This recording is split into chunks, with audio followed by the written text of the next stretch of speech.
for any rigid body, we are trying to find the relation between linear velocity and angular velocity, right? Okay, now consider the given figure. See, we have a figure. Now consider 3 points A, B, C. See, they are moving. A, B, C is changing to A dash, B dash, C dash, correct? Right? And it's making an angle of theta. The theta is nothing but angular displacement, right? Okay. Now, if you look at it, we have a radius r. See, this radius plays a very important part. See, simple example, if you consider the fan, see, the point which is on the edge of the fan rotates faster compared to that of one which is closer to the axis, correct? Now, why that happens? First, a very important point is the radius, because the rotation speed is the same, right? Because the fan is rotating at the same speed. But what point are you considering? If you're looking at a point away from the axis, then the speed of the rotation, you feel it's very fast. But if you look at a point which is very close to the axis, then you feel that, okay, it's very slow. It's not slow, it's just that you can actually hold it or something like this, correct? You can touch it.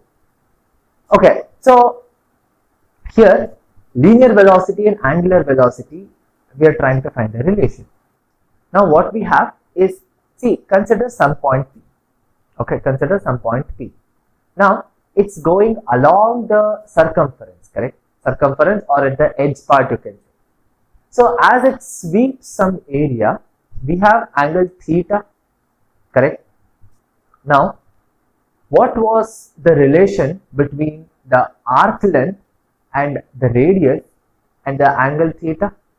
So, we have S is equal to r theta. Remember, we learned it in trigonometry. So, we have S is equal to r theta. In this case, we have that S to be the linear velocity, right? So, what we get is, we have, see, what is linear velocity? Displacement divided by time taken, correct? In this case, the velocity V will be equal to the displacement or the linear displacement divided by time taken, correct? So, linear displacement in this case will be r into delta theta, because delta theta, because the object is moving, we have to take the change in the displacement. So, we have V is equal to r into delta theta divided by delta t. Okay, what is delta theta by delta t? That's omega, right? So, we get V is equal to r into omega. That means the linear velocity is nothing but radius, or whatever the radius you are taking, radius into the angular velocity. Okay, so this is the relation between linear velocity and angular velocity. Alright, so very important thing is, this formula is used in many problems, in many derivations. So make sure you understand how we get V is equal to r omega.